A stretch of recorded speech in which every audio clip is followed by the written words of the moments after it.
toe ela ela sirama menyang sololeh oleh payung mondo yang mati ora opah yen opah medeni bocah yen urip golek duit. Perkenalkan, saya Agni Nadia Arianti sebagai pembawa kisah. Pada kali ini saya akan membawakan kisah dari tanah Jawa, yakni Keong Mas. Seperti halnya lagu yang saya bawakan tadi, kisah ini merupakan salah satu turunan budaya dari Nusantara yang kita perlu lestarikan. Ingin dengar ceritanya?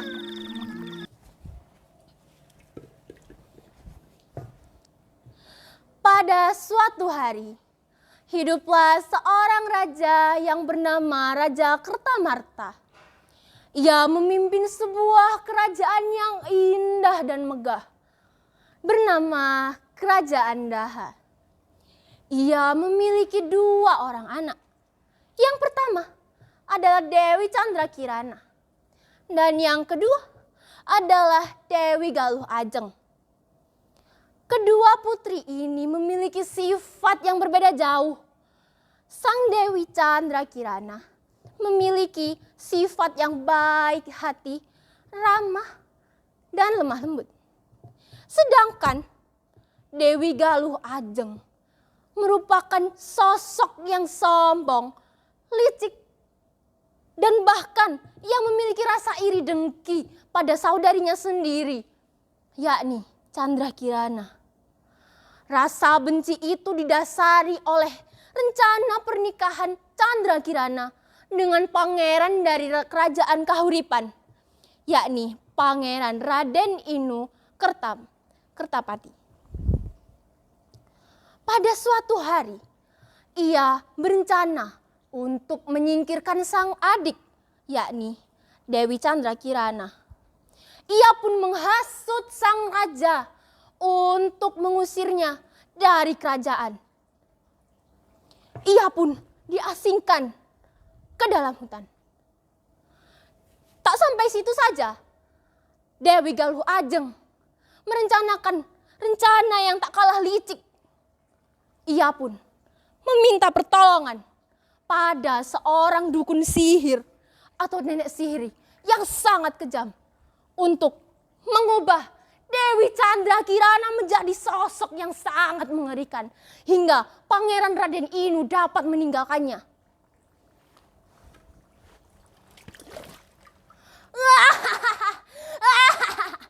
Wahai Dewi Galuh Ajeng, permintaanmu itu sungguh mudah untuk dilaksanakan.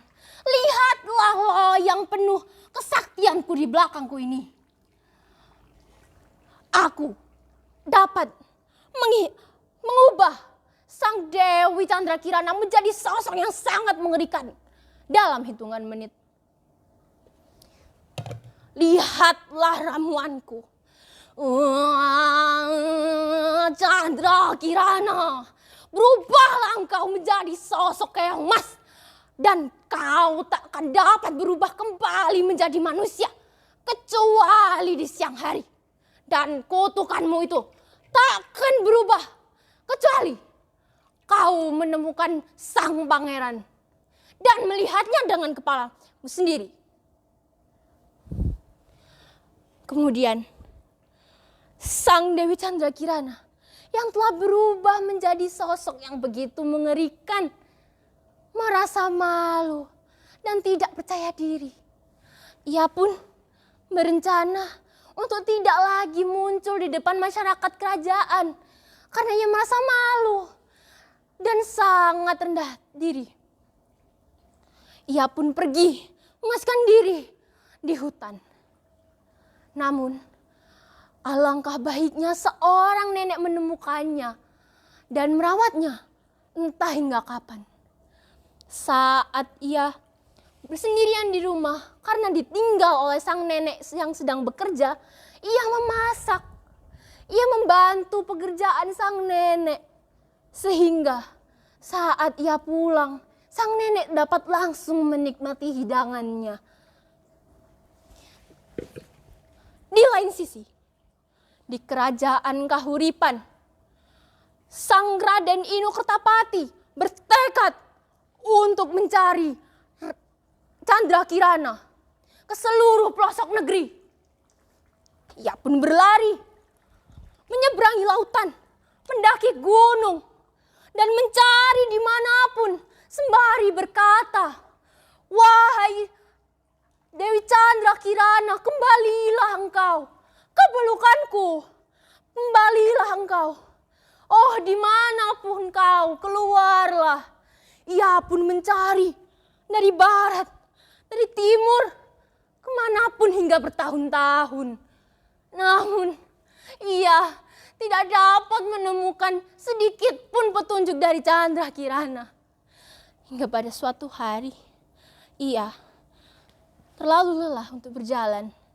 Ia pun bersandar pada sebuah batu dan tiba-tiba seekor gagak hitam menghampirinya.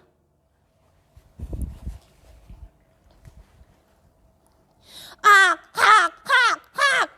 Raden Inu, lihatlah. Kau mencari Candrakirana, bukan? Lihatlah bukit itu. Larilah kau ke sana. Kau akan menemukannya. Hak. Sang Raden yang merasa sangat putus asa dan lelah, tanpa berpikir jauh pun ia menuruti kata sang gagak. Tanpa ia ketahui, sungguhnya gagak tersebut adalah jelmaan dari nenek sihir utusan Dewi Galuh Ajeng yang akan menyesatkannya. Sang Raden pun mencarinya ke atas bukit. Namun yang ia temukan hanyalah hamparan pohon, hamparan rumput yang tak ada apa-apanya. Ia tidak menemukan petunjuk sedikit pun. Justru bukit yang ditunjuk oleh sang gagak seakan semakin menjauh, semakin tinggi, menjauhkannya dari sang Candradewi.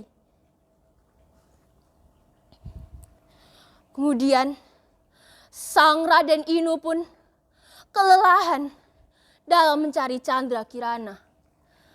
Ia berhenti pada suatu desa dan di depan suatu rumah, dan ia pun tidak berdaya karena kesusahan mencari Candrakirana. Tolong aku.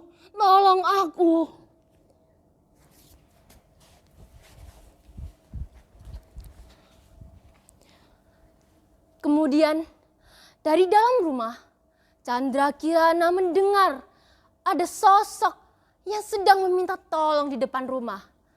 Ia pun segera mengambil kendi berisi air dan,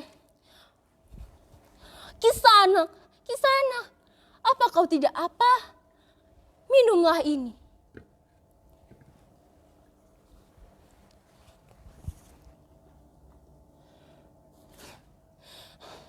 Terima kasih.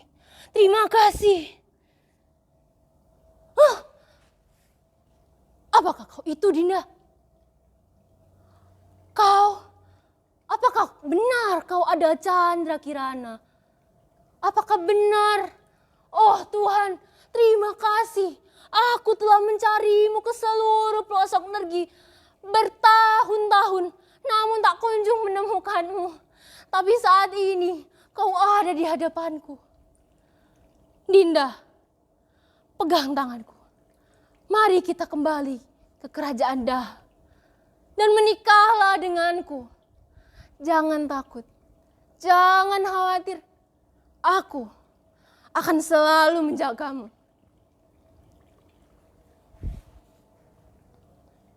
Inilah akhir dari kisah ini. Kisah Raden Inu dan Putri Candrakirana. Apakah kalian dapat mengambil sebuah pesan moral dari cerita ini? Ya, ketika kalian berada di sebuah hubungan dan menemukan suatu kesulitan yang bahkan tidak ada kesulitan lain yang dapat menandingi kesulitan itu, maka janganlah menyerah, janganlah putus asa. Cari solusi dengan pikiran jernih. Teruslah berjuang dalam hubungan itu. Demi satu kata, yakni cinta. Baik, sekian kisah yang saya bawakan, yakni Keong Mas yang berasal dari tanah Jawa. Terima kasih telah mendengarkan pemirsa semua. Selamat jumpa dan sampai nanti.